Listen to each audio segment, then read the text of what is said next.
Aqui da Rádio Alta Potência, mais uma vez com o nosso programa Saúde e Fé, eu e Leônia Pinheiro. Hoje temos um convidado de peso, um palestrante, né, de primeira linha, Gonçalo Pontes. Muito prazer, seja muito bem-vindo.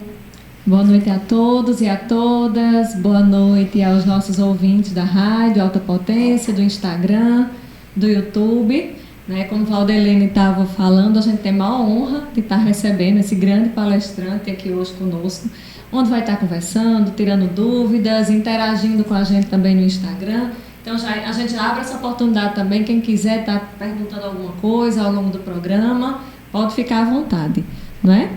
E aí a gente já conversa um pouquinho, já começa conhecendo um pouquinho de você, né, Gonçalo? Como é que você, primeiro assim, como foi que você se descobriu nessa área? Como é que você conseguiu unir esse mundo corporativo com a espiritualidade?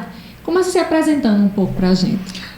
Inicialmente, dar boa noite a todos os ouvintes, agradecer o convite da Valdelene, da Leônia, dizer que a honra não é de vocês, eu não vou abrir mão disso, a honra é minha de estar nesse momento, de viver esse momento com vocês.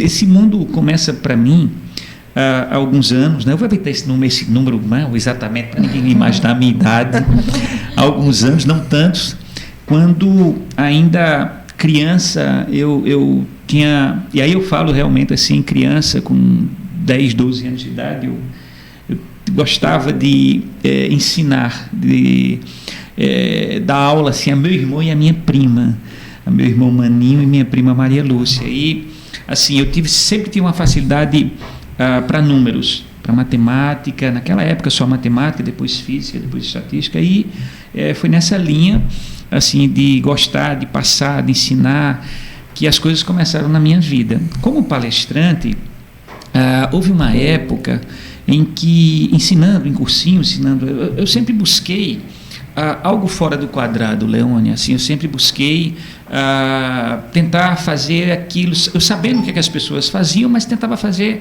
de forma diferente, que eu acho que esse é o mundo que a gente vive, um mundo onde às vezes a gente repete muito, sabe, Aldalina? A gente entra numa cultura de repetir e sempre com aquele discurso ultrapassado, não, mas sempre foi feito assim, por que é que eu vou fazer diferente, né?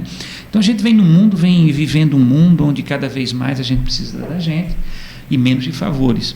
E como a gente vive nesse mundo, naquela época, ainda muito criança, eu comecei a imaginar, puxa vida, se a gente for, eu gostava de ensinar matemática, se a gente for ensinar matemática da forma como todo mundo ensina, nós não vamos fazer um diferencial, né? E eu sempre busquei esse diferencial, e eu lembro muito bem que naquela época, né, matemática nunca foi uma matéria em que as pessoas fossem tão fãs, né, de fazer, de estudar. E aí meu irmão, né, que ele sempre teve assim, uma certa dificuldade com matemática, com tabuada então nem se fala, né? E o bicho daquela época era a tabuada de 9. A tabuada de 9 era um bicho, assim, já ninguém gostava de matemática. Quando partia para a tabuada de 9, e uma determinada ocasião, disse a meu irmão assim, puxa vida, vamos estudar a tábua de 9. Ele disse, não, deixa eu decorar. Não, você não vai decorar a tábua de 9, você vai aprender a tábua de 9.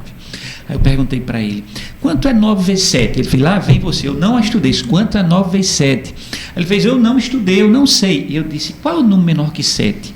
Ele disse, 6. 6 para chegar em 9? 3. Por isso é 63. Quanto é 9 vezes 8? O número menor que 8, 7. 7 para chegar em 9, 2. Por isso é 72. Então, foi me descobrindo dessa forma, foi começando a mexer um pouco com esse instigamento da vontade das pessoas, as pessoas acharem interessante o que tu dizias, achar interessante a forma como tu fazias, o que você tinha de fazer, que aí começaram as oportunidades na minha vida. Certo. Mas e você, eu sei que a gente estava conversando, você fez direito, não é isso também? É teólogo. Então, como foi um pouco essa caminhada aí, essa misturada toda, tanto o curso que você fez? Eu sei que de cada um você aprendeu muita coisa, né? Sem dúvida, eu fiz economia também. Na verdade, eu me graduei em economia, direito e teologia, e assim, fiz engenharia mecânica também, fiz matemática. Então, como era a coisa, né? Meu primeiro vestibular, eu tinha 16 anos de idade. Com 16 anos de idade, eu fazia o primeiro ano de engenharia mecânica em Campina Grande. Naquela época era o CCT, que era o Centro de Ciência e Tecnologia da UFPB. E havia um modismo muito grande naquela época, em que os grandes cursos eles eram era sempre assim, eles sempre eram albergados assim por algumas culturas, né, dos nossos pais. Eu quero que você faça engenharia, ou faça medicina, ou faça direito, né? Interessante que o sonho da minha vida era fazer psicologia, que eu começo no meio do ano, se Deus quiser, vou fazer. E agora que você vai realizar. Agora que eu vou realizar com 58 anos. Exatamente, aqui tá morrendo muito, de inveja da Leônia. Muito novo para isso. Mas, então assim, eram os cursos. Então eu fiz engenharia mecânica e no semestre último do curso eu já estava estagiando, eu estagiava numa empresa chamada Maquinor, em Campina Grande, que era uma terceirizada da Petrobras. Nós éramos responsáveis em fazer tanques de armazenamento de petróleo e reparação de bombas de sucção de pedras que a gente buscava ali dentro da pedra do petróleo. É um negócio muito interessante, a mecânica é uma coisa muito bonita. Os motores assim são muito bonitos, sabe? Você fazer um motor, a força ideal para você quebrar uma pedra e extrair o petróleo. Tudo isso é muito bonito, tudo isso vem com cálculo, essa coisa toda. Mas aí eu levei um grito de um dos donos, porque ele pedia para eu fazer uma coisa que eu não concordava por uma questão ética. Não que ele fosse aético, mas aí eu tinha um sonho de trabalhar na Petrobras. E eu sabia que a Petrobras começou a me ver, a Petrobras em Camaçari, lá na Bahia, que era onde a gente tinha uma ligação maior. A Petrobras ela tinha uma linha muito forte, muito dura. E foi pela forma que eu aprendi com um engenheiro chamado Ivaldo, que era o meu chefe. Ivaldo precisou tirar férias e não quiseram contratar um engenheiro, então me deixaram. Ivaldo deixou tudo assinado, a Petrobras, até chegava um colega lá e dizia assim, olha, se o Gonçalo estiver com você, ele já está fazendo igual a você. E aí eu fazia todos os testes, essa coisa toda.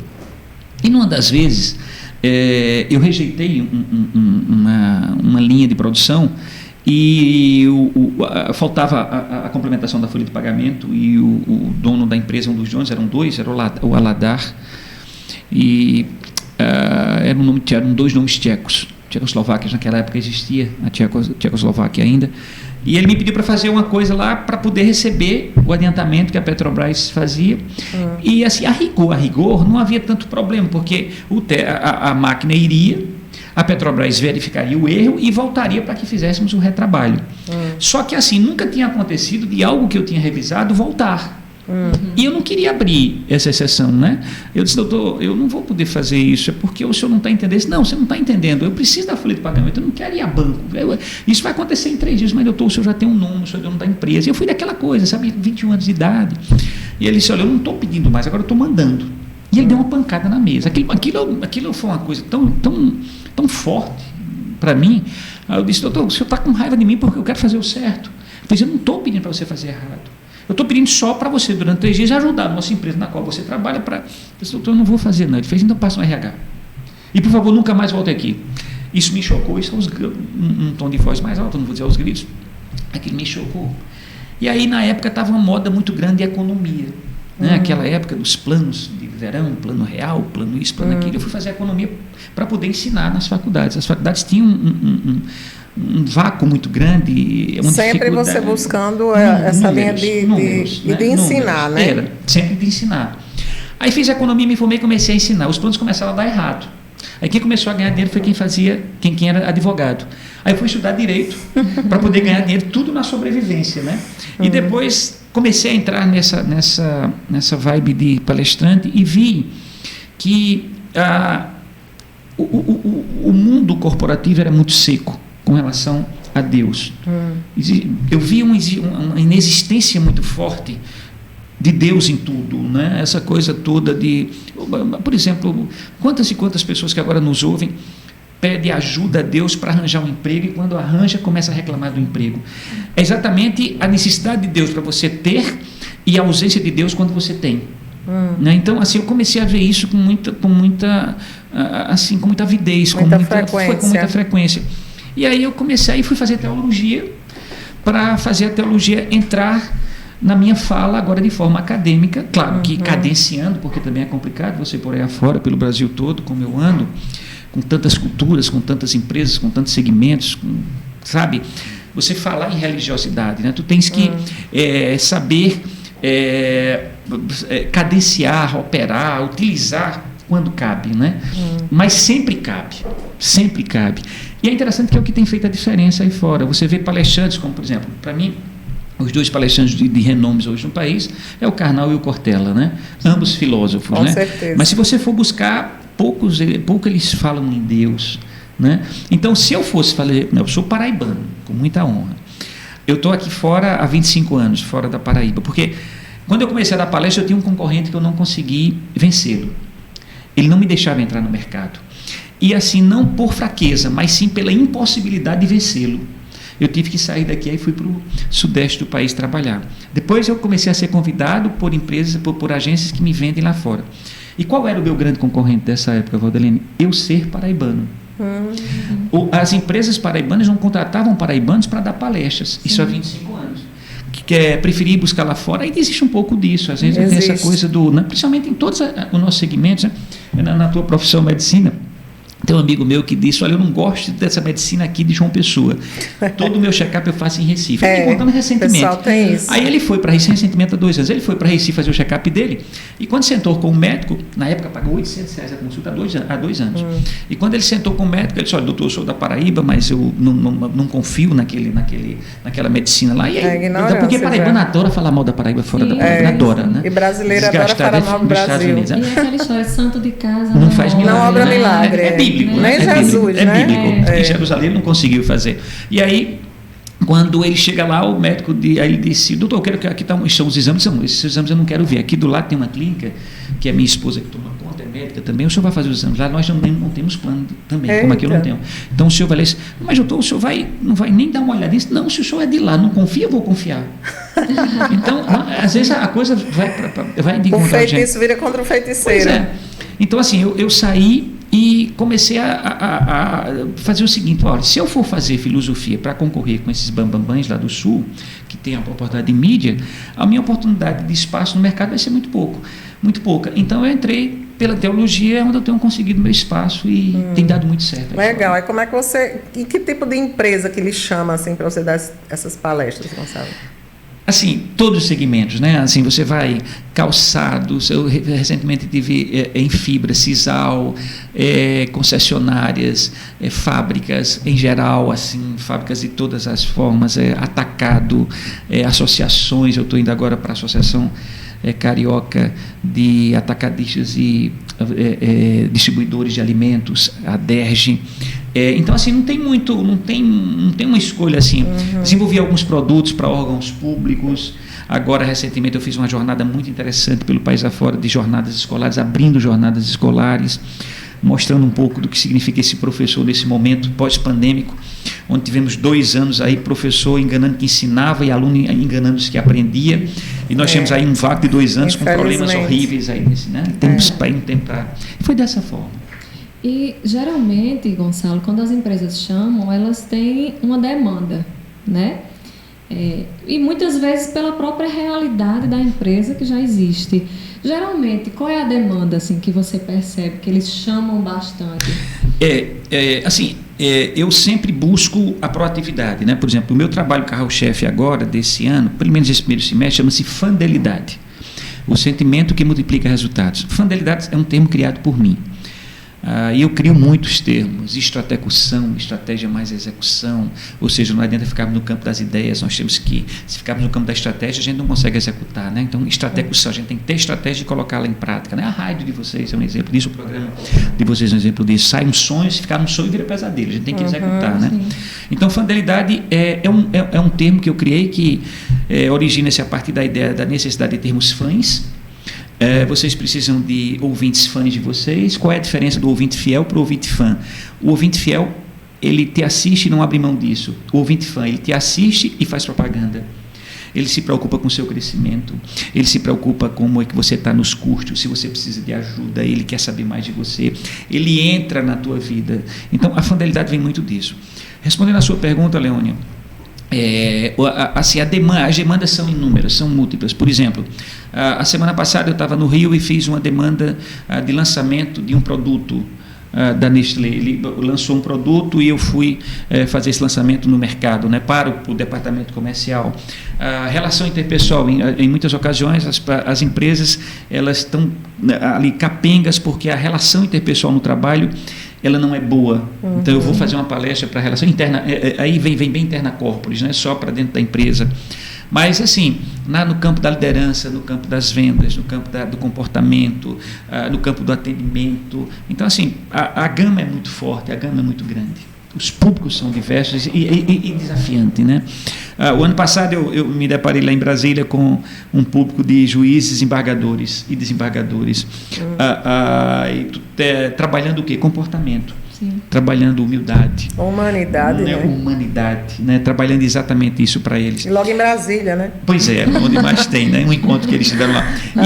E na semana seguinte, eu fiz um trabalho para uma construtora ali no interior do Rio de Janeiro, Nova Friburgo, onde o público eram 500 pessoas, entre pedreiros, serventes, marceneiros, bombeiros hidráulicos, eletricistas, engenheiros. Então, assim, o que é que ele queria mostrar ali? Qual era a demanda, né? Qual foi o briefing dado? Valorização do trabalho, valorização da oportunidade, né? Porque é uma coisa interessante, o brasileiro só valoriza o emprego quando está desempregado. Infelizmente, é verdade. E eu estava tendo uma discussão um dia desses, né, dizendo: Gonçalo, quando é que o profissional brasileiro é perfeito? Eu disse: na entrevista. Se ele não sabe fazer, ele diz: eu aprendo. Qual é o seu horário disponível? Qualquer um. Quanto é que você quer ganhar? Eu não trabalho por dinheiro, eu trabalho por amor à camisa. Né? Então, assim, e se você prestar atenção, esse é um discurso que vem desde o mais humilde até o mais graduado. É verdade. Né? Então, assim, eu vou trabalhar muito isso, essa pegada corporativa. Certo. E assim, é interessante e ao mesmo tempo preocupante, né, que a gente vê que muitas vezes as pessoas necessitam realmente desse trabalho, né, de trazer um palestrante à empresa e falar temas que, não é que não deveria ser falado, mas não precisaria ser falado. Né? Se a gente olhasse por uma lógica de propósito, né, de que cada um realmente tivesse um propósito, cada um tivesse essa valorização, cada um tivesse... Eram temas que não necessariamente teria que ser trabalhado, mas, como você disse, a realidade aqui do Brasil é essa realidade, né, da gente ter que ensinar as pessoas, ou pelo menos tentar sensibilizar as pessoas, né, de valorizar um trabalho, de valorizar um propósito. Perfeito. Né? E se a gente trouxer um pouquinho para a área de saúde, assim, existe essa demanda? Adivinhou o meu pensamento. Já estamos em interação de pensamento. Estava pensando nisso. Eu penso assim, não há como, sabe, no mundo corporativo, você se afastar de 3 situações: profissionalismo, saúde e fé. Não vejo como você se afastar. Né? O mundo não tem mais vaga para amadores. Né? Mas não é porque ele esteja mais difícil. Apenas você precisa menos de favores. Há uma quebradura de costumes, há uma quebradura de paradigmas do século XX para o XXI. Esse século XXI ele traz um novo tipo de perfil. É o perfil do profissional em que ele precisa de competência, ele precisa de capacidade. Né? Ele é lembrado não mais pelos esforços, mas pelos resultados. Né? Se nós voltarmos um pouco ao século XX aí, nós iríamos prestar atenção em que qual era o grande profissional? Aquele que se esforçava. Né? No século XXI, se você se esforçar e não me entregar resultado, você está demitido. Né? A vaga deixou de ser física. Olha que coisa interessante. A vaga agora ela é de ideias, não é mais idade. Por exemplo, vamos imaginar que eu pergunte aí a alguém que está nos assistindo: quantas vagas para gerente e comercial você tem? Alguns vão dizer: não, eu não tenho. Mas por que você não tem? Não, porque eu já tenho um gerente comercial. E aí o que é que acontece? Se por um acaso chegar um candidato nesse lugar que se está dizendo que não tem vaga, se chegar um candidato a gerente comercial, tendo estudado a empresa, tendo analisado os gaps de mercado que essa empresa pode buscar para que aumente a sua produtividade, aumente a sua venda, e que se esse plano de ação que ele desenvolveu for colocado em prática, a empresa duplicará o seu faturamento. A pergunta é: esse cara é contratado ou não? Claro que sim.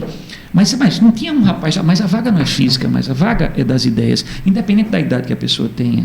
Então, esse é o mundo que a gente está vivendo, um mundo onde cada vez mais a mudança se faz presente. Aliás, é regra mudar, né? Mudar o tempo todo. Né?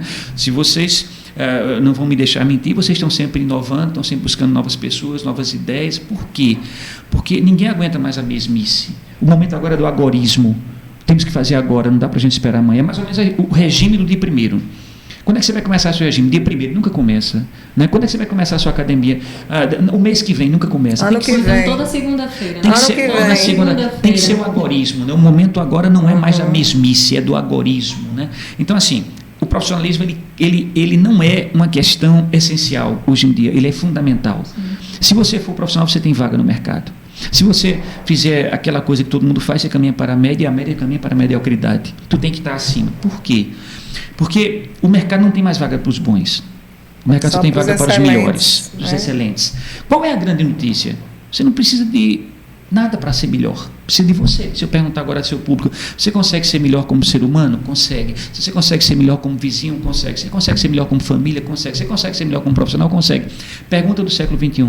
Se você respondeu a todas essas indagações de forma positiva, o que é que você está esperando para ser melhor? Esse é o vácuo que existe nesse mundo corporativo. Né? Sabemos que podemos ser melhores. Onde é que meu trabalho vai entrar? No instigamento dessa vontade. No instigamento de se mudar, no instigamento comportamental. Então, como profissional, com saúde, as empresas não suportam mais pessoas que não produzam porque não tem tempo para um exercício físico, não tem tempo para cuidar de sua saúde, que não tem tempo para cuidar mais de sua alimentação. Porque está provado que quanto mais saúde você tenha, melhores ideias você provoca. Melhores ideias você consegue ter. A produtividade é maior. Por quê? Porque você tem uma saúde, né? Então, a saúde corporal, e não posso me afastar da saúde mental. E espiritual. A saúde mental, e aí vem o terceiro. A saúde mental é aquela coisa, sabe, a síndrome de burnout, eu acho que ela tem deixado muita coisa. É uma coisa antiga, né? Agora, tem a síndrome do impostor, né? Quantas e quantas síndromes vieram depois da pandemia, que a pandemia veio para nos ensinar. Sim. Infelizmente, muitas pessoas saíram da pandemia menores do que quando entraram ou do mesmo tamanho. Ela nos convida para sairmos maiores, né? Revermos tempo, revermos Somos sobreviventes, né? Sem dúvida nenhuma. Então, eu acho que a saúde ela é fundamental, né? Então, vem o profissional da saúde e a fé. Está provado, né, você, no seu livro, a física quântica, a medicina quântica é originária dessa física quântica. O que ela tem mostrado para a gente? Né? O que ela tem mostrado com relação ao pensamento positivo, a vontade, o otimismo, o que ela tem com não acreditar, né? O que ela tem mostrado? O sorriso. Quantas e quantas pessoas saem de casa péssimos porque têm que trabalhar, né? Quantas e quantas pessoas que trabalham acham o domingo o pior dia, porque na segunda tem que trabalhar. Quem reclama de trânsito, quem tem carro, são paradoxos que a gente precisa rever. Né? O meu trabalho vem exatamente em mover tudo isso. E nessa questão da espiritualidade, né? dessa inteligência espiritual, dessa condição, né? do significado de Deus na vida da gente, pararmos um pouco para refletirmos, puxa, será que eu só tenho tempo para falar com Deus quando eu tenho um filho doente? Ou quando estou desempregado. Quando está desesperado, né? Por que eu não tenho tempo para agradecer também, né? Por que eu não tenho tempo para usar meus joelhos também para agradecer? Pedir proteção, né? Agradecer pela proteção, pedir o emprego, agradecer pelo emprego. Nós vamos às missas, eu sou católico, e é interessante, e também sou leitor, lá comentarista. Qual é a sua paróquia? São Pedro e São Paulo. E no Jardim Luna, mas eu moro em Cabedelo. É interessante quando a gente vai ler ali como comentário, quantos e quantos pedidos, quantos poucos agradecimentos. E me dá uma dúvida assim, Valdelene, eu não sei se Deus é surdo, porque as pessoas não vão agradecer, porque não foram atendidos, ou as pessoas são ingratas, né? A gente lembra da Bíblia, né? Que eram 10 leprosos, só um voltou para agradecer. Só um levou, exatamente. É como se Deus fosse um mercado de troca, né? Isso. A religião de supermercado que dizem, né? Então, por isso também que tem as trocas de religião, né?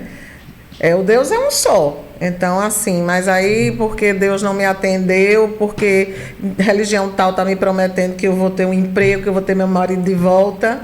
Então, pode parecer piada, mas não é não. Mas muita gente muda de religião por causa disso. Você sabe que você... Eu recebi um telefonema, vou evitar nomes, por uma questão ética, e uma amiga telefonou para mim e disse: "O Gonçalo, você que vive dentro da igreja, você que vive desse negócio, faz desse negócio, né? E eu quero te perguntar", ela sempre está nas missas aos domingos, "eu quero te perguntar uma coisa, minha irmã sofreu um acidente e foi internada no trauminha, e eu fui passar o final de semana com ela. Olha, havia pastores evangélicos, haviam missionários, de manhã e à tarde, no sábado e no domingo, Gonçalo, eu não vi um católico fazer uma pregação, não vi um católico levar a Bíblia. Você não acha isso um absurdo? Aí eu disse, mas você não estava lá? E você não é católica mais? Gostei da sua indagação. Sabe, ela fez, não, mas é porque não. Qualquer pessoa. Nós temos que parar esse porquê. Qualquer pessoa É uma pode. obrigação nossa evangelizar. É uma obrigação nossa, a gente não dá. Então, quando é que se muda, né, muito isso? Nós sabemos que existe a teologia da prosperidade, né? Essa teologia da prosperidade que apregou assim uma situação e que assim, pela tua vontade você começa a conseguir umas coisas, existe ali atrás algumas situações. Se não conseguir é porque você não tem fé. Pois é, então sempre é uma forma de terceirizar, de tergiversar nessa questão da fé. O Deus é um só, como você diz, né? O Jesus é um só, né? Nem o judeu, né, nega Jesus Cristo, apenas o nega como filho de Deus. Mas Jesus Cristo, por exemplo, é um profeta. Então Jesus Cristo existiu, Jesus Cristo veio, isso é um né? fato. Então assim, o porquê, né? Eu penso assim, Salvador Helene, precisamos ter um tempo para o nosso ócio. Inclusive para orar, não é? Pois é. Para ter saúde. Dentro desse ócio, quanto tempo a gente tem orado? A gente tem se perguntado, né? Eu sou querido, porque nós escolhemos a forma de sermos lembrados hoje em dia, né? Antigamente não havia essa preocupação. Quem quiser gostar de mim, que gosta. Quem não quiser gostar, o problema é seu. Hoje não. Hoje é teu esse problema. O problema, não ser querido significa falta de oportunidades. É sinônimo de falta de oportunidades. Não serei lembrado, né? Agora eu queria mudar um pouquinho só o foco. Você falou aqui da igreja, você é católico e tudo mais. E eu sei que você escreve livros nessa linha, porque eu já tive a oportunidade de ver e ter em mãos um livro seu. E o que foi que motivou você a escrever um livro nessa área da religião, da teologia? Eu fui. Houve uma demanda de um amigo padre que dizia o seguinte: Gonçalo, será que você poderia dar uma ajuda na formação dos nossos líderes pastorais, né? As nossas igrejas, as católicas, nós temos pastorais da infância e juventude, pastoral familiar, pastoral do dízimo, pastoral eucarística, e aí vai. E geralmente esses líderes, eles são chamados porque o padre, né, sentiu alguma coisa ali neles, olha, me ajuda, né? E eu notei, o padre tinha notado que algumas dessas pessoas, elas tinham a vontade, mas elas não tinham as ferramentas para manter sempre ávida a reunião, para manter a reunião cheia de gente, para manter as ações, para criar ações, para fazer com que realmente houvesse aquela liderança da perseguição, né? Aquele líder que quando ele vai as pessoas querem estar perto dele, né? Aquele líder que as pessoas querem ouvir. Então essa era a minha busca. E fui buscar literatura nas livrarias. Confesso que eu comecei aqui em João Pessoa, fui também a Recife, né? Nas minhas palestras, quando eu vou assim, a alguma cidade, eu procurava quando dava tempo, e cheguei a procurar, inclusive, no aeroporto de São Paulo e Brasília. E não vi nenhuma literatura que me ajudasse a respeito. Via muita literatura no mundo corporativo. Depois eu entendi um pouco, eu não posso estar encontrando no aeroporto literaturas que elas tenham assim um componente teológico, né, que não é bem o público, né, ali, não é bem o foco daquelas livrarias. E aí comecei a procurar na internet e não encontrei absolutamente nada sobre a liderança pastoral do leigo. Nada, eu não encontrei. Se você colocar na internet, você me ajuda até a encontrar. Essa liderança pastoral do leigo, da forma como eu imaginei, tá? Eu peguei até um livrinho, a liderança pastoral do leigo, em que ela ensinava, a autora, ela ensinava a ele fazer orações em público, fazer orações na reunião, mas não era bem isso. O que é que eu imaginava? Olha, o que é que o padre me chamou para ser o líder da pastoral da liturgia, né? Para organizar a liturgia. Ok, organizar a liturgia é o foco, mas como é que eu vou manter gente querendo organizar a liturgia? Porque o meu livro ele vai muito buscar essas pessoas, que você encontrar pessoas que querem, e fazer essa chama ardente nessas pessoas que querem servir, porque não é fácil. Você vê, existe um costume católico, que aliás é a religião mais fácil de ser, né? Você não precisa nem ir à igreja para ser católico. Você se declara católico sem nem ir, não sei nem como é a igreja, né? Você não precisa nem o dízimo você é obrigado a dar. Não, vou mais além. Quando chegar ao censo, perguntar qual é a sua religião. Eu não sei o que é que tem a Bíblia. Né? O padre já falou sobre isso. Mas você já abriu? Qual é o primeiro livro da Bíblia? O que é o Pentateuco? Né? O que é sabe, essas coisas que a gente... Enfim. Então, eu fui buscar e não encontrei.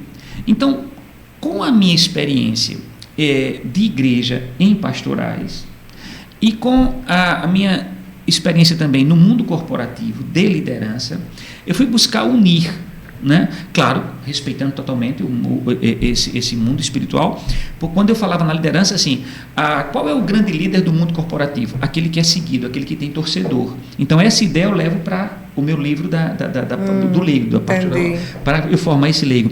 Então, eu vou buscar, olha, dessa forma, se você fizer, você vai ser um líder que vai ter reuniões sempre cheias, as pessoas vão comprar suas ideias. Então, eu formei esse livro, A Liderança do Pastoral do Leigo.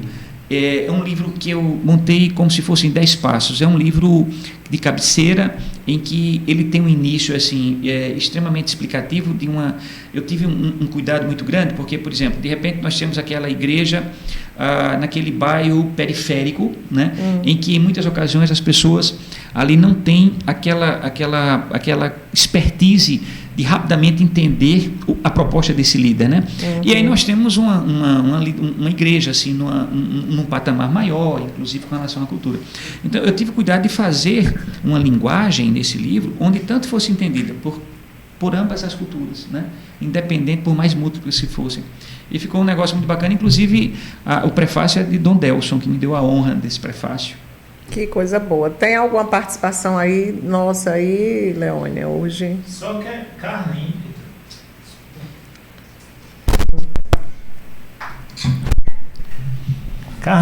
Carlinha Castor. Ela está sempre seguindo também, mandou um coração também. Alguma pergunta? Não. Que pena, não estão aproveitando. Everton Dias, né, que falou também, excelente trabalho, faz essa rádio. E aí a gente já agradece, né, os feedbacks, as pessoas que entram aqui, que interagem conosco, né? Justamente, acho que... Janete, iluminada, e a Janete também. Toda terça-feira a Janete se faz presente aqui. Janete é conselheira tutelar. Sim, Everton Dias, muito bem, Leônia, muito bem. Que bom. E Janete é conselheira tutelar aqui da região Valentina, uma psicóloga também. Psicóloga e conselheira tutelar. Que um abraço, bom. Janete. Janete sempre está aqui, acenou. Ô Gonçalo, me diz uma coisa. Qual é o estado, assim, que mais lhe requisita aqui no Brasil? São Paulo. São Paulo? São Paulo. O ano passado eu tive a oportunidade de fazer 96 palestras no ano. 4 na Paraíba. É uma diferença. E São Paulo, eu acho que quase 46% dessas. O Brasil corporativamente acontece em São Paulo. É verdade. Para você ter uma ideia, São Paulo, lá em Congonhas tem um folclore lá em São Paulo que diz assim: em Congonhas, cada minuto e meio ou desce ou sobe um avião. Em Congonhas. E só quem consegue ultrapassar Congonhas são palestras, que começam uma palestra a cada 40 segundos. A cada 40 segundos mesmo. Começa uma palestra em São Paulo. Que coisa boa. Então, assim, o mundo acontece em São Paulo, porque assim, as sedes das empresas estão em São Paulo, né? Quando não a fábrica, mas o escritório central está em São Paulo, né? São Paulo é a locomotiva, né, que puxa tudo. Acho que da América então, Latina, né? Não só do Brasil. Sem dúvida. Então, assim, é o local onde eu mais trabalho. São Paulo é um local, assim, eu tive que ter um apartamento lá em São Paulo para ficar, exatamente porque quando demora, né, para vir, aí eu fico por lá. É um centro cultural também, não é? E não há como, assim, nesse mundo hoje, onde o empreendedorismo está muito forte, a Leônia novinha desse jeito, começar uma vida em São Paulo é muito mais fácil. O que eu acho que nós temos que parar é de sermos reconhecidos como paraibanos, fazendo o que o Exército Reserva faz, né? Então, assim, não dá mais para o paraibano ir para São Paulo ser nada que diminua, mas ser o trabalho em que você pode fazer mesmo tendo cultura, né? Porque, por exemplo, por que o brasileiro vai para os Estados Unidos lavar prato? Nada Pois contra é. lavar prato. Sim. Lavar prato é uma coisa profissão digna. digna, totalmente digna. Mas se você tem condição de melhorar, por que você não vai fazer melhor? Né? Exatamente. Então nós precisamos sair um pouco desse mundo aqui. Eu acho que. Porque assim, estava até conversando com um amigo meu, ele é pedreiro. E ele tem uma empresazinha sem abertura comercial, de forma totalmente informal, em que ele é pedreiro e ele tem 4 pedreiros e tem alguns ajudantes. Assim, ele fez uma empresazinha sem ele ser engenheiro, e o engenheiro, ele faz a captação, o engenheiro faz a empreitada e por aí vai. E eu estava dizendo assim para ele uma vez, falando sobre esse assunto, ele fez: Gonçalo, entre exercer a minha profissão aqui na Paraíba e exercer a minha profissão lá em São Paulo, lá eles vão me ver sempre como Paraíba, como isso. Aqui não, eu sou respeitado. Né? Aqui não, ele tem um Vectra de 158 mil, foi o carro que ele comprou recentemente. Mas assim, então é digna a profissão.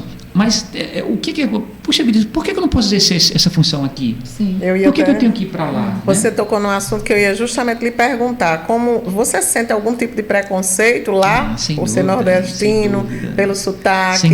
Sem dúvida nenhuma. O preconceito faz parte, né? Só para você ter uma ideia, eu tive que albergar no meu portfólio um 011, porque o 83 sozinho ele não vendia. Já comentaram isso comigo. Então eu tenho que ter o 011.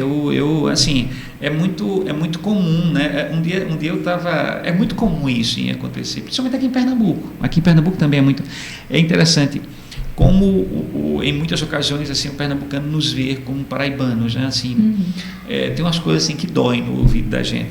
E eu já tive muita coisa assim, muitos clientes assim de São Paulo, Recife, em que depois da palestra a pessoa disse: não estou acreditando que você é da Paraíba. Mas por quê?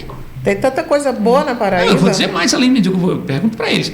Você sabia que só há um brasileiro que exerceu as 3 presidências dos poderes no Brasil? Ele foi presidente do Supremo Tribunal Federal, ele foi presidente do Congresso Nacional, ele foi presidente do Brasil e ainda foi o substituto de Rui Barbosa no Tribunal Internacional de Haia. O nome dele é Epitácio Pessoa, é paraibano, só ouvi ele. Então, eu acho que a gente tem que começar a refletir, né? O que a gente tem essa capacidade nossa? Na que a gente música, tanto tem, né? Tanta tem coisa boa, na literatura. E se você analisar direitinho assim, até mesmo como políticos, né? Recentemente, né? Não falta muito aí, eu acho que tem 5 anos isso, quem entregou como presidente do Congresso Nacional foi um paraibano chamado Efraim Moraes, enfaixou o presidente do Brasil, né? Humberto Lucena foi presidente do Congresso 3 vezes. Né? Então, assim, até politicamente falando, nós temos nomes muito fortes. Temos representatividade, muito né? fortes. Mas é como você falou, né? Essa questão do preconceito, ele é muito forte e começa no próprio paraibano, muitas vezes. Né? Começa, e que é o que é mais triste. E pegando esse gancho do preconceito, você falou que você hoje começou a inserir o tema da espiritualidade nas suas palestras e você teve um feedback, um retorno positivo, né? Com relação às empresas que te contratam, né, aos contratantes, você sentiu um obstáculo, você sentiu uma resistência quando você começou a trabalhar o tema da espiritualidade? Não, por quê? 2 motivos. Sua pergunta é muito inteligente, viu? Gente, não venham para cá da entrevista sem estudar. Pelo amor de Deus, aqui você tem que estar preparado. Ainda bem que eu estudei essa matéria hoje. Não, 2 são os aspectos. Primeiro, ao ser contratado, você não toca no nome espiritualidade. Porque senão você vai ser barrado. Tá? É o que imaginei. Porque eles já começam a dizer não, espiritualidade não, porque tem gente dessa religião, eu não estou falando em religião. E tem gente que acha até que é espiritismo. Tem que ter uma série de situações. Inclusive, um abraço, Padre Paulo. Padre Paulo está aqui assistindo. Que bom. Aquele abraço. Padre, um abraço, saudades. Falamos muito do senhor aqui, viu? Estamos sentindo sua falta. Esse é o primeiro ponto, assim, eu não toco. Tá? E o segundo ponto é interessante. Mesmo quando eu toco durante o trabalho, e principalmente eu finalizo muito forte com relação à espiritualidade, eu estou até agora terminando meu trabalho com alguns exemplos da biografia de Madre Teresa de Calcutá, né? Que eu puxo muito para isso. E tem uma parte muito forte de Deus nesse final. E aí, o que acontece? O mundo corporativo é interessante. Quando termina a palestra, está todo mundo ali feliz, Está todo Sim, mundo, sabe? motivado. Gente Motivado. com lágrimas nos olhos, gente sorrindo, gente se abraçando. Que Eu faço bom, essa pegada. que coisa boa. Sem eu não peço, Sim. tá? As pessoas, sabe, assim, elas já estão... Liberam Porque qual é a isso. ideia que eu faço? Gente, vocês não podem levantar dessa cadeira menores do que quando sentaram. Vocês têm que levantar maiores. E o que é que a gente precisa para ser melhor? Nada, só precisa de vocês. Então, eu vou buscar uma... eu sempre digo assim, minhas palestras eu não gosto assim, de dizer que profiro palestras, eu prefiro dizer que trago reflexões, levo reflexões às pessoas. E qual é a coisa interessante do mercado? Está todo mundo ali tão feliz que quem contratou está feliz. Porque, Com certeza. E quantos depois disso, Gonçalo, eu queria que você viesse dizer exatamente isso, Gonçalo, exatamente isso. Que coisa boa. Então, assim, nunca houve rejeição, sabe, no pós-contrato, né? Agora, claro que eu não posso, assim, para fazer... Eu fui chamado para aumentar as vendas, né, de uma empresa, para motivar o aumento de vendas. Eu não posso começar a falar só sobre teologia. Fugir né? totalmente. Olha, Moisés veio em Eu 250 sei, anos claro. de Cristo, passou ali e tal, aquela coisa toda, Egito. Eu não posso passar. Mas existem situações em passando muito interessantes. Você quer ver uma coisa interessante que eu amo demais? Por exemplo, Saulo, né? Saulo que depois se tornou Paulo. Saulo tem a história de Paulo é uma coisa magnífica, né? Você veja, Paulo, dois evangelistas não conheceram Jesus Cristo. 2 conheceram, que é Mateus e João. E Lucas e Marcos não conheceram Jesus Cristo. E Lucas é discípulo de Paulo. Você veja a importância, né? Paulo também não conheceu Jesus Cristo. Paulo, embora fosse contemporâneo, Paulo provavelmente ele era 4 anos mais novo que Jesus Cristo. Então Paulo ele não teve fisicamente com Jesus Cristo, provavelmente. Ele vem conhecer Jesus Cristo pela fama e por se tornar um perseguidor, né? É tanto verdade isso que quando Jesus morre em 33 e Paulo ele se converte em 43, 10 anos, portanto, depois exatamente. E aí vem a beleza, onde eu vou trazer, Leone, essa parte corporativa, né?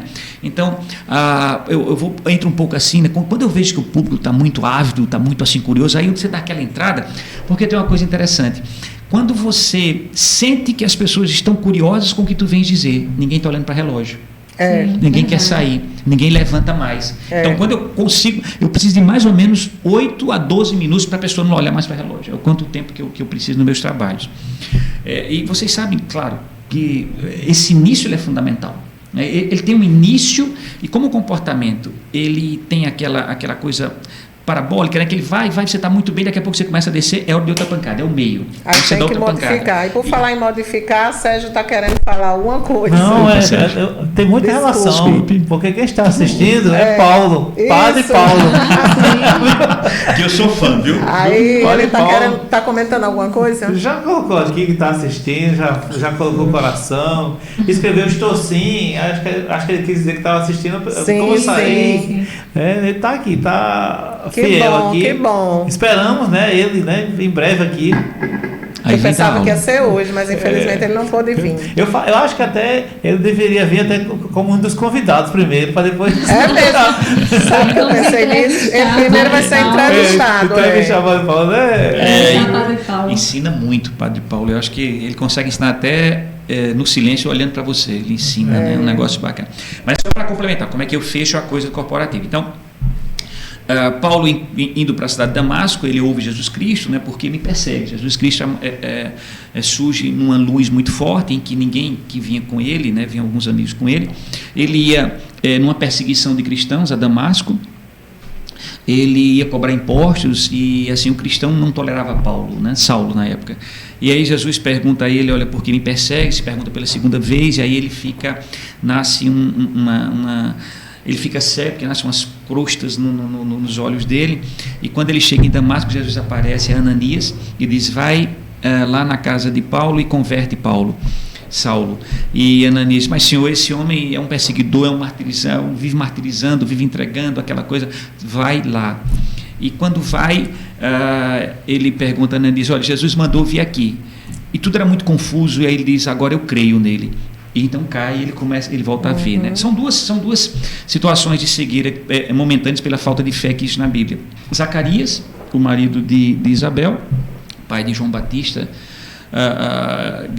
que ele também ele fica sem voz, na verdade. Ele fica sem voz, ele vai ver exatamente uma prova da falta de fé, aquela coisa toda. E Paulo se torna um homem diferente a partir de então, né? Ele deixa de cobrar impostos, ele começa a estudar Jesus Cristo, ele começa a ler sobre Jesus Cristo, e ele se torna esse homem que passa a ter um discípulo como evangelista, e mais, ele é autor das primeiras cartas bíblicas, mais da metade das cartas bíblicas é dele, muito né? bem, muito culto. Perfeito, né? Não, né? Lucas, inclusive, tem uma perfeição, quando você vai ler o Evangelho de Lucas, ele tem uma perfeição, atribui-se a Lucas até ser médico, né? Isso. Exatamente, esse é o discípulo. Marcos é discípulo de Pedro. Marcos também não conheceu Jesus Cristo. Mas o que acontece? Quando Paulo estava nessa linha de evangelizar, de ir às cidades, numa das idas que ele foi a Corinto, a cidade de Corinto, ele encontra um cristão e diz: onde está a comunidade? Corinto, nessa época, Valdelene, tinha 60 mil habitantes, quer dizer, eram cidades grandes, né? Uhum. E ele pergunta: onde estão os cristãos? Ele falou: estão escondidos. Naquela época, na cultura judaica, havia algumas casas que havia um subterrâneo, exatamente para esconder. E não havia mais de 100 cristãos. E quando Paulo chega nessa comunidade, na hora da refeição tem muita carne. E Paulo pergunta: mas olha, quanta carne? Nós somos uma comunidade pobre. Como é que não? Carne é muito caro, carne é nobre. E aí um dos irmãos, que não identifica a história, quem era exatamente o nome desse irmão, ele diz: irmão, nós vivemos numa cidade politeísta. Naquela época havia crenças em 120 deuses, na época, em Corinto.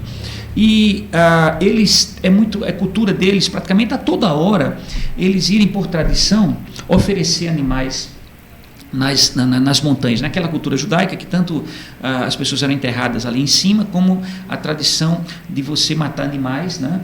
Pela crença, porque ficava mais perto do céu, né? Ofereceu o sacrifício. E aí Paulo diz: e aí, o que acontece? Não, nós vamos, quando sabemos, ficamos ali escondidos, eles matam os animais, quando eles descem, nós vamos lá nos animais, vemos se o sangue está quente, se o sangue estiver quente, porque o sangue frio já dizia ser um animal impuro, não podia se comer, na cultura judaica da época. Então, se ele estiver com sangue quente, a gente traz isso aqui para a nossa casa, e aí a gente sempre tem carne à vontade. Pode comer, Paulo. E Paulo diz: não, nós não podemos comer dessa carne, porque ela foi oferecida em pecado.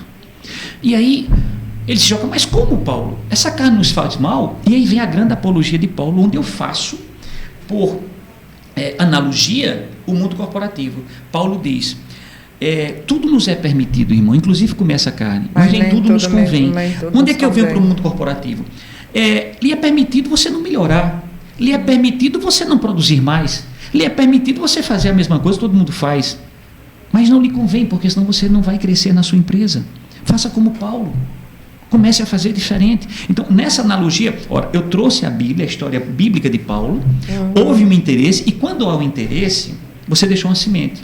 Sim. A pessoa vai procurar ler a Bíblia, ele vai ter curiosidade, pelo menos com algumas coisas. Você vai conseguir isso com todo mundo? Nem Jesus Cristo foi unanimidade, mas a semente foi plantada. Então é dessa forma que eu trouxe a teologia em algumas situações, onde eu vou avocar nessas pessoas a curiosidade. E assim, eu ouvi essa história, né? Eu tive público até já que disse: eu vou fazer teologia, Gonçalo, eu gostei desse negócio, sabe?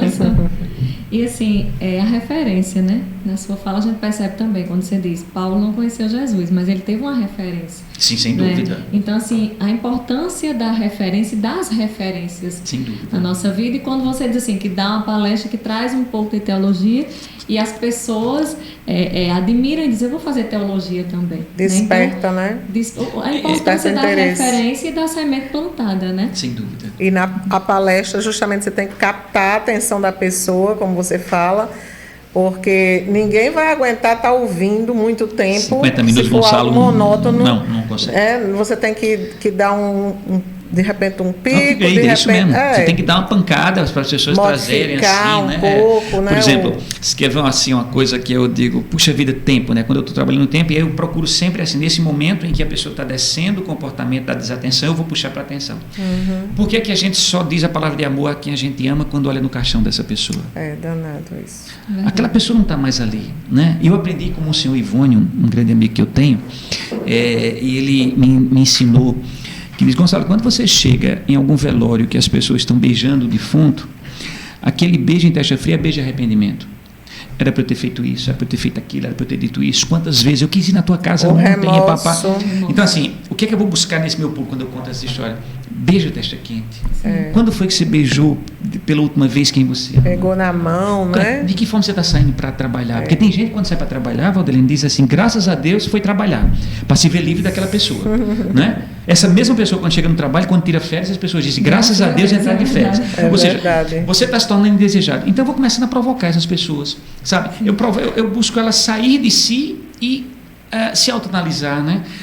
Porque todos nós sabemos onde precisamos melhorar e o que precisamos melhorar. Né? O que a gente precisa, então?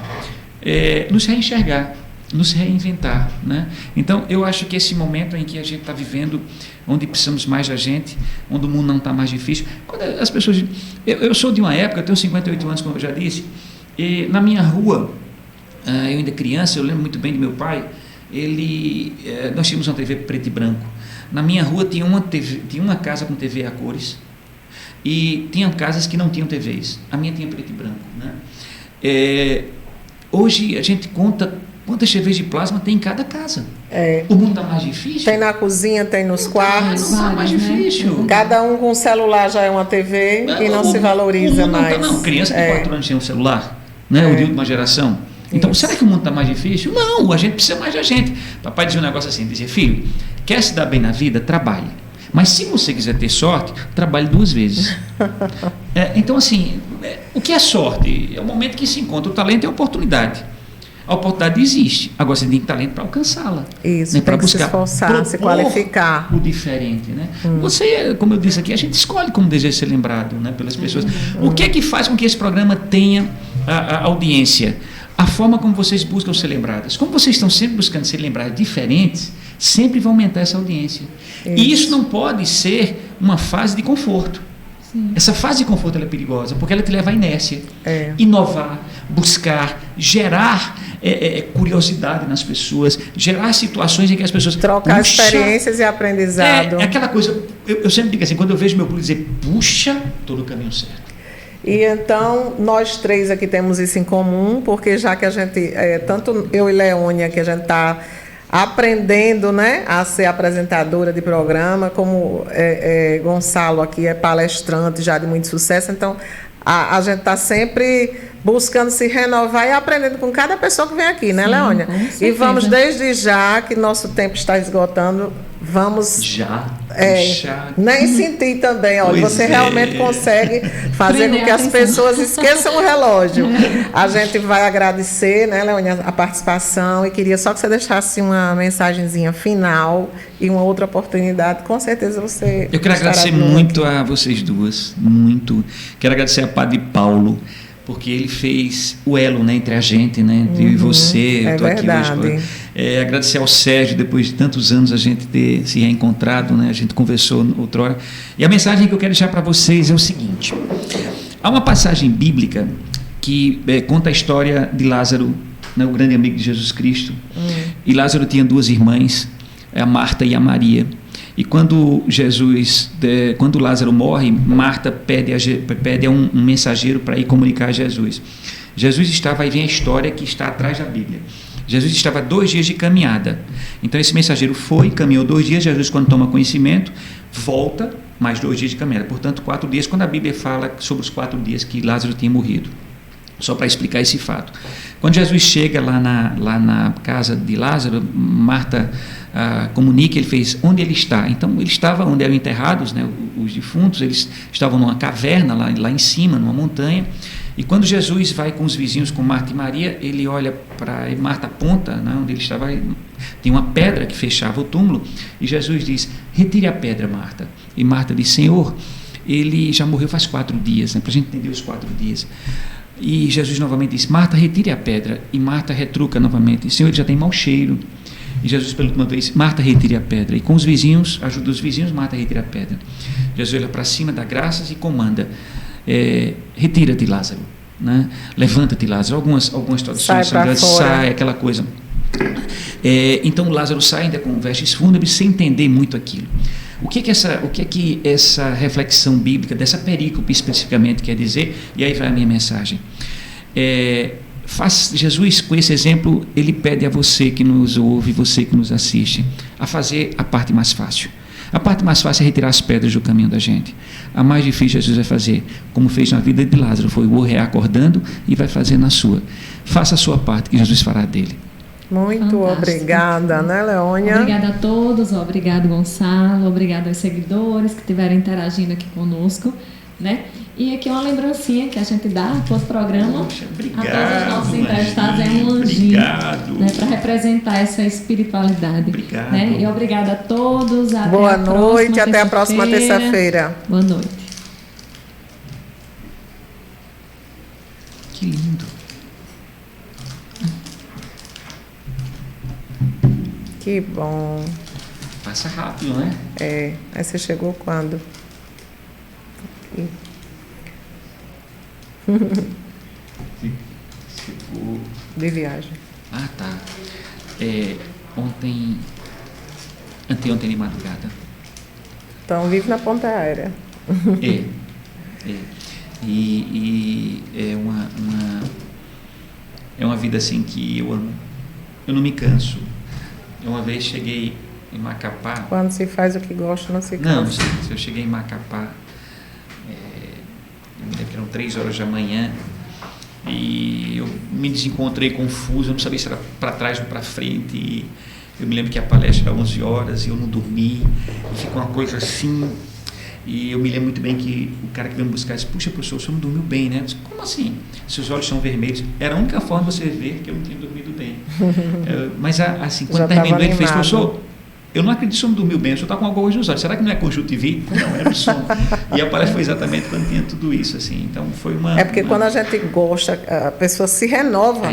Eu mesma venho para cá, às vezes eu digo, nem tô muito animada hoje, mas só no caminho já é diferente. E quando chega aqui, encontra o convidado, já é outra coisa. Eu não esqueço um detalhe.